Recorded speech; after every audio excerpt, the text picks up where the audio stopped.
अस्सलाम वालेकुम जी, कैसे हैं आप लोग? सब ठीक ठाक हैं। आज टेस्ट मैच ख़त्म हुआ इंग्लैंड का और ऑस्ट्रेलिया का। और पूरी टीम 164 पे आउट हो गई और 482 का जो टारगेट था वो तो नामुमकिन था। और 317 रन से जो इंग्लैंड की टीम है ये टेस्ट मैच हारी। पहली इनिंग में आपने देखा 134 में पूरी टीम आउट हो गई। बहुत एक्स्ट्रॉर्डनरी परफॉर्मेंसेस हुई। रोहित शर्मा ने 161 रन्स किए, लेकिन जो सबसे एक्स्ट्रॉर्डनरी बैटिंग की, जिस तरह मैंने कल जिक्र किया था कि अश्विन ने जो 100 किए इस पिच के ऊपर, वो बहुत एक्स्ट्रा ऑर्डनरी थे क्योंकि बॉल इतना ज़्यादा टर्न हो रहा था, इतना ब्रेक हो रहा था। उसके बाद पिच पे लगने के बाद ब्रेक के साथ किक भी कर रहा था, तो बहुत ज़्यादा मुश्किल हो रही थी।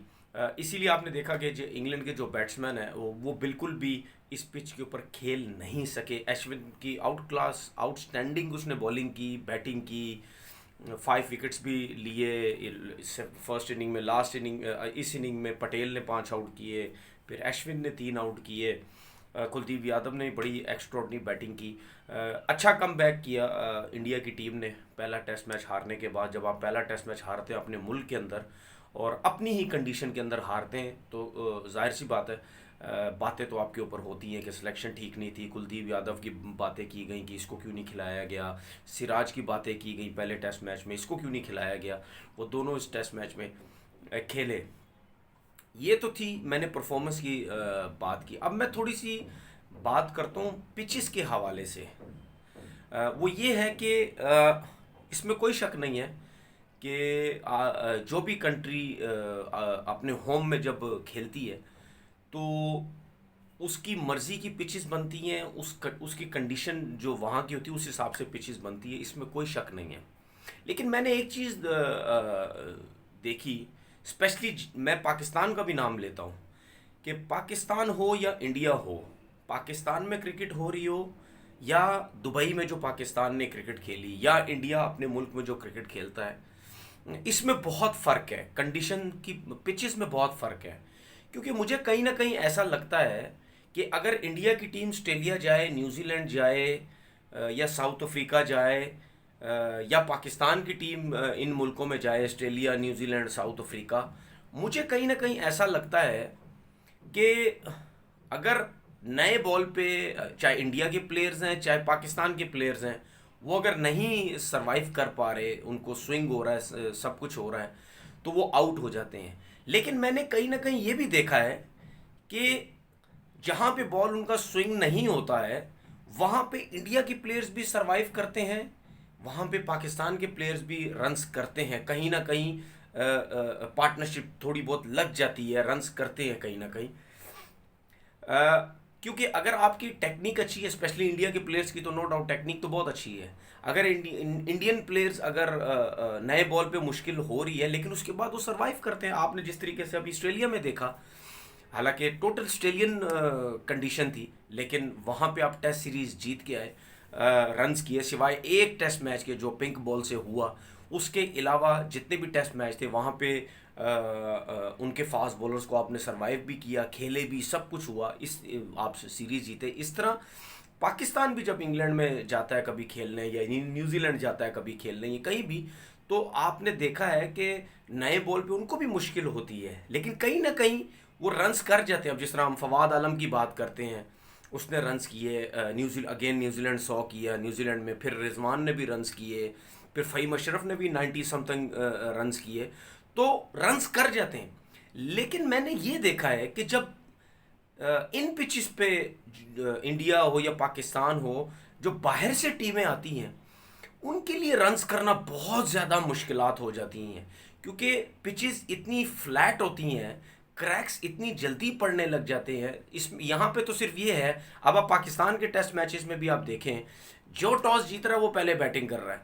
उसको पता है कि चौथी इनिंग अगर हमारी आ गई तो बहुत मुश्किल हो जाएगी, क्योंकि पिच जो है वो 2.5 दिन, 2 दिन, 2.5 दिन, 3 दिन बाद ही टूटने लग जाएगी।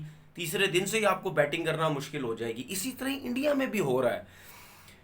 तो देखिए, कहीं पे बॉल अगर स्पिन होता है ना, एक नॉर्मल स्पिन होता है, जो रीजनेबल स्पिन होता है जो बैट्समैन मैनेज कर जाता है, उसमें आप फिर भी खेल जाते हैं जो बाहर से टीमें आती हैं।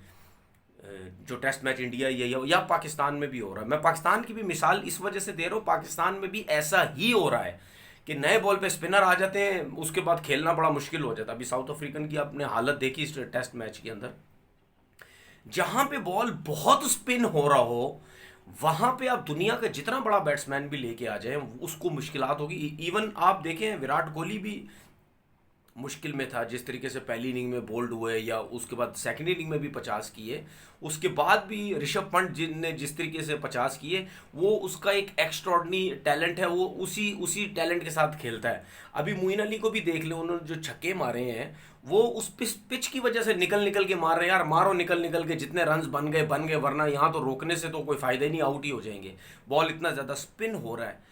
तो इस चीज़ को थोड़ा सा मैं ये समझता हूँ कि इस चीज़ को आईसीसी को देखना चाहिए कि भाई अगर आपके अगर होम में कोई भी टीम आ रही है तो पिचेस इस स्टैंडर्ड की बने कि दूसरी टीमों को भी मौका मिले। अब आप मुझसे ये पूछेंगे कि पहले टेस्ट मैच में जो रूट ने तो 200 की है, मैं मानता हूँ 200 रन किए, लेकिन उस पिच में और इस पिच में बहुत फ़र्क था। वो पहली वाली जो पिच थी उसमें पहले दिन बॉल थोड़ा सा बल्ले पे भी अच्छा आता है, स्पिन भी इतना ज़्यादा नहीं होता है, आप सरवाइव कर जाते हैं। और वो लास्ट में टेस्ट मैच वाली जो पिच थी उसके इतने बुरे हालात नहीं थे, लेकिन आप उसके बाद भी देख लें 2 दिन के बाद फिर इंडिया का क्या हाल हुआ है। इंडिया भी बहुत बुरे तरीके से टेस्ट मैच आ रहा हूँ, उनसे भी स्पिनर नहीं खेले गए, फिर रिवर्स स्विंग इतना ज़्यादा हो रहा था, पुराना बॉल हो गया, नीचे रह रहा था बॉल, अनइवन हो रहा था। तो प्रॉब्लम इंडिया के लिए भी होती है। अब ऐसा नहीं है कि पाकिस्तान अगर अपनी पिच पे बैटिंग कर रहा है, अगर स्पिनर सामने से अच्छे लग गए, तो आपने देखा साउथ अफ्रीका का गेम, हमारे पाकिस्तान के बैट्समैनों को भी प्रॉब्लम हुई। तो पिचेस ऐसी होनी चाहिए कि मज़ा आए, कि अगर हम टेस्ट क्रिकेट को बेहतर करना चाह रहे हैं, अगर हम समझते हैं कि जी T20 क्रिकेट में लोग इंटरेस्ट इतना क्यों लेते हैं, तो टेस्ट क्रिकेट को भी एक ऐसी क्रिकेट बनानी चाहिए कि मज़ा आए, कि दोनों एंड से रन्स हो रहे हैं, तगड़ी बैटिंग हो रही है, लंबे लंबे रन्स हमें नज़र आ रहे हैं, एक्स्ट्राऑर्डिनरी शॉट्स नज़र आ रहे हैं हमें, बॉलर्स की तरफ से भी बॉलर नज़र आ रहे हैं। अब इंडिया हो या पाकिस्तान हो, फास्ट बॉलर्स की तो हमें क्रिकेट ही नज़र नहीं आती। सिर्फ फास्ट बॉलर उस टाइम आउट करना शुरू करते हैं जब बॉल रिवर्स स्विंग होने लग जाता है। अदरवाइज आपने इंडिया में भी देखा एंडरसन ने रिवर्स स्विंग पे आउट किए, आपने साउथ अफ्रीका में भी देखा हसन अली ने रिवर्स स्विंग पे आउट किए, फर्स्ट इनिंग में नए बॉल से आउट हुए, लेकिन ज़्यादा चांसेस ये होते हैं कि फर्स्ट इनिंग रिवर्स स्विंग पे आउट होते हैं, वरना तो पहले ओवर से या छठे सातवें ओवर से स्पिनर शुरू हो जाते। तो जो जो चीज़ मैंने फील की एज अ क्रिकेटर कि इस चीज़ को बेहतर करने की ज़रूरत है। अब हमारे डोमेस्टिक क्रिकेट में भी क्या होता है, 100% इंडिया में भी डोमेस्टिक क्रिकेट में यही होता होगा कि पिचेस ऐसी फ्लैट और ऐसा ट्रैक बनता होगा जहाँ पे स्पिनर्स का फ़ायदा बहुत ज़्यादा होगा।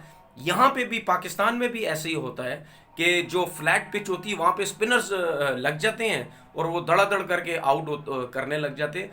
ये चीज़ एज अ क्रिकेटर मुझे एक थोड़ी सी समझ जो आई थी, शायद माइट भी मैं गलत भी हूँ, लेकिन मुझे ऐसा लगता है कि कहीं ना कहीं पिचेस ऐसी होनी चाहिए जिस तरीके से हमारे लोग बाहर जाके कुछ ना कुछ परफॉर्म करते हैं। पिच में ऐसा होता है कि हम एकदम से फारिग नहीं हो जाते। तो इंडिया हो या पाकिस्तान हो, आईसीसी को थोड़ा सा देखना चाहिए कि इनकी जो पिचेस हैं वो थोड़ी सी बेहतर होनी चाहिए दूसरी टीमों के लिए। इंशाल्लाह ताला फिर अपनी नई वीडियो के साथ हाजिर होंगे। अपना बहुत बहुत ख्याल रखिएगा। अल्लाह हाफिज़।